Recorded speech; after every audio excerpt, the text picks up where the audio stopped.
Okay, let's just picture a scene that probably feels pretty familiar. You're in the grocery store, you're in a hurry, trying to eat healthier, Right. and you see it. That perfect, plump salmon fillet. It's cheap, it's convenient, and that label is promising all those heart-healthy omega-3s. You grab it, you feel good about that choice. And that single moment, that really simple choice, is where this massive, frankly shocking global industry connects right to your dinner plate. It really is. Because the truth is, what's behind that farmed fish is so much more complicated than the packaging suggests. Yeah. Farmed fish aquaculture. It now makes up more than half of all the seafood we eat globally. It's a staggering number. And the whole industry was built on this really compelling idea, right? That these floating fish factories would save wild fish stocks and give us all healthy protein. That was the promise. But the research we've compiled for this deep dive, it just paints a totally different picture. It's more like a perfect storm of health risks, ecological damage, and honestly, some pretty tough ethical questions. And that's our mission today. We want to cut through all that marketing and just lay out the truths from the source material. We want to show you the reality of this system so that the next time you're in that seafood aisle, you can make a truly informed choice. Exactly. We believe getting informed shouldn't be a chore, it should be fascinating. So if you love these kinds of deep dives, these shortcuts to really understanding the world, make sure you're subscribed to the Mind Expansion Daily channel. It really does help us out. It does. Please hit that like button and share this with someone who maybe has that weekly fish dinner. And if you want to support what we do, you can always buy us a cup of coffee. Oh, and let us know where you're listening from in the comments. We love seeing that. We really do. All right, let's get into it. Let's start with maybe the most immediate threat from these farms. The antibiotic apocalypse hiding in your dinner. It sounds dramatic, but it's not an exaggeration. So when we picture these farms, what are we actually talking about? What are the conditions like inside those nets? Well, the sources are clear. Forget any peaceful open water image. These are floating feedlots. That's the best way to describe them. Floating feedlots. I mean, you're looking at enormous net pens, sometimes the size of a few football fields, just packed with tens, even hundreds of thousands of fish. That sounds like a recipe for disease. It's like a crowded subway car during flea season, but underwater and you can never get off. Exactly. And in those overcrowded, feces-filled environments, disease spreads like wildfire. So the industry's default solution to protect profits is just massive dosing with antibiotics. It's not just any antibiotics, right? No, that's Yeah. the scary part. They often use the exact same classes of drugs that we need for serious human infections. Can you give us a sense of the scale of this? I know the industry often points to places like Norway and says, look, we cleaned up our act. They did, but that's after a huge problem. I mean, Norway, the world's biggest farmed salmon producer, was dumping over 500 metric tons of antibiotics a year back in the late 80s. 500 tons. Now, to their credit, they did cut that way down with vaccines. That's a huge technological step. But, and this is the key point, that progress isn't global. Right. Not at all. Not even close. Yeah. The vast majority of the farmed shrimp, the tilapia, the pangasius that you see in the freezer aisle, a lot of that comes from parts of Asia where they still depend on shocking quantities of antibiotics just to keep the fish from dying in these often very unsanitary conditions. And that practice directly creates a feedback loop from the fish pen straight to our hospital. It does. This is a top-tier global health threat. When you flood any environment with antibiotics, you are basically running a rapid evolution experiment. You're breeding superbugs. You're breeding antibiotic-resistant superbugs. Yeah. The World Health Organization has been warning about this for years. They say resistance from aquaculture is one of the biggest threats to global health. So when you choose that sheep fillet, you're not just buying dinner. You are potentially helping to train bacteria to resist the very drugs that might need to save your life one day. It really changes the meaning of cheap protein. It's a terrifying thought. Okay, if that biological time bomb wasn't enough, let's talk about the other chemicals. The toxic cocktail that ends up in the fish itself. Let's talk about sea lice. The underwater ticks. Yeah, these are parasites that literally eat the fish alive. In those crowded pens, their populations just explode So how do the farms fight them? with potent pesticides. And what you have to realize is that these chemicals, they don't just stay in the pens. They drift out into the ocean, and more importantly, they build up in the fatty tissue of the fish that we end up eating. So when scientists actually test the fish on the shelf, what are they finding? It's pretty alarming. They consistently find that farmed salmon has way higher levels of contaminants than wild salmon. What kind of contaminants? We're talking about PCBs, dioxins, heavy metal. These are nasty industrial pollutants that stick around in the environment for a very, very long time. So what does that mean for someone trying to eat healthy, maybe having salmon twice a week? Well, this is the single most shocking detail from the sources.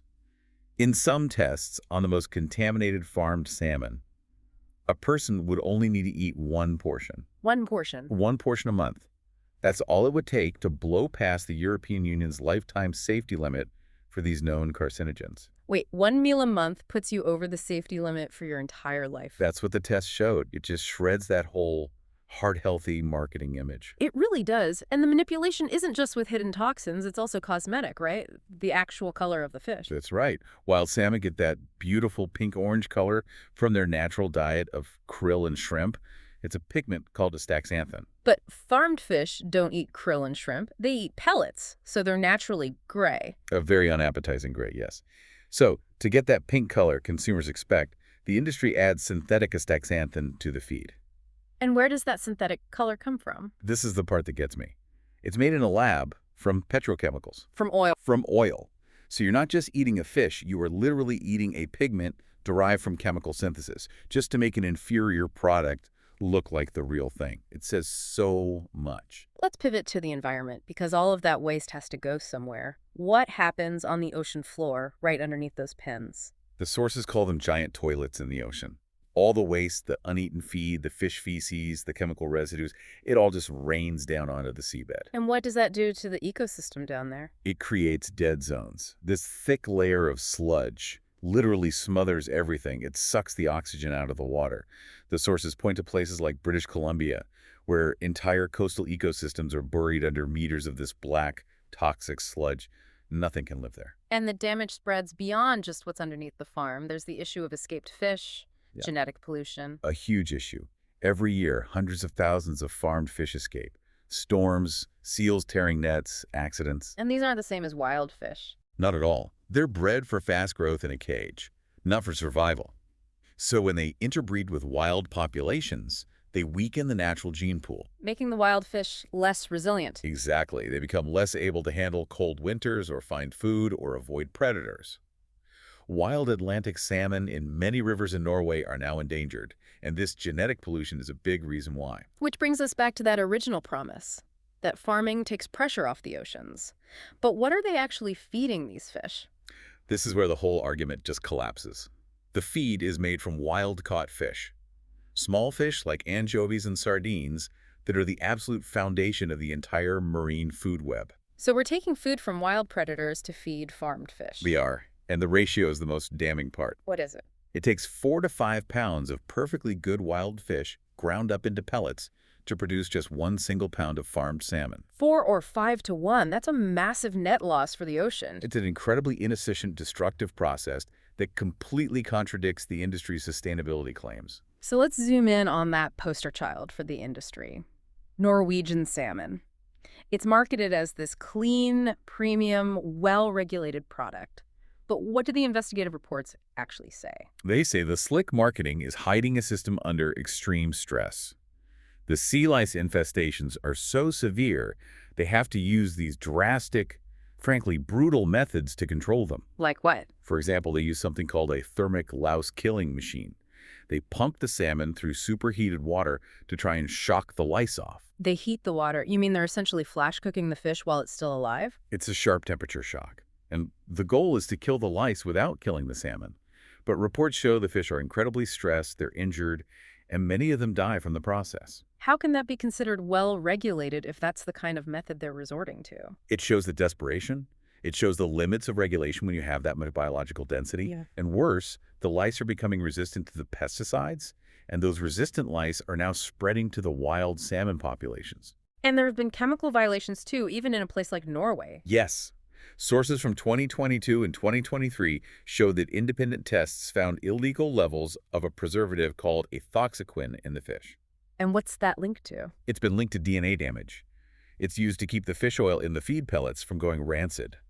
Finding it above the legal limit just further erodes that whole clean Nordic image. Which brings us to the ultimate question. After all of this, is the fish even good for you? Let's do the nutritional showdown. Wild versus farmed. This is the whole reason people buy salmon, right, for the omega-3s. The healthy anti-inflammatory fats. Right. Wild salmon is packed with them, too, sometimes 3 times more than farmed because of its natural marine diet. And farmed salmon is fed pellets made with cheap vegetable oils. What does that do to the fats in the fish? It completely flips the script. Instead of all those good omega-3s, the farmed fish is loaded with omega-6 fatty acids, the kind you find in soy and corn oil. And for anyone who doesn't track this stuff, why is a high omega-6 ratio a bad thing? It's all about inflammation. Ideally, you want a ratio of omega-6 to omega-3 that's close to 1 to 1. That's a balanced anti-inflammatory state for your body. And in farmed salmon. That ratio is pushed to a pro-inflammatory 4 to 1, or even worse. So you think you're buying an anti-inflammatory superfood, but you're actually getting what one source called inferior nutrition wrapped in pretty pink flesh. So, inferior nutrition, potential carcinogens, superbugs, and environmental ruin. It's a grim picture. What can you, the listener, actually do with this information? How do you navigate the supermarket? This is where the power really is, in your choices. First and foremost, choose wild-caught whenever you can. Alaskan salmon, for example, is known to be very well managed. And don't forget the little guys. Absolutely. Eat lower on the food chain. Sardines, anchovies, mackerel, they're abundant, they're regulated, and they have much lower contaminant load. Okay, second point. Look for certifications, but be smart about it. All right. For wild fish, the Marine Stewardship Council, the MSC label, is generally a good sign.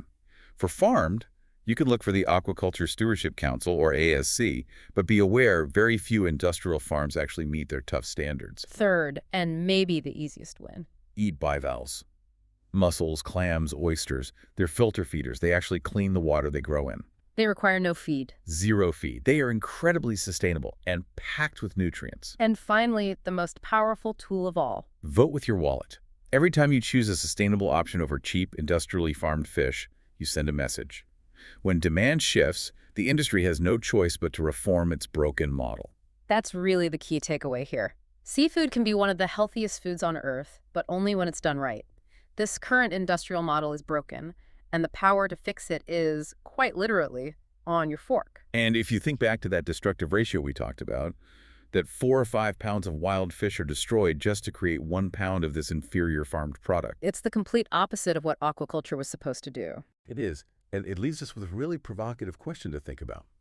Are we, in our search for cheap and easy food, actually accelerating the collapse of the wild oceans we were trying to save in the first place? That's something to mull over the next time you're deciding what's for dinner.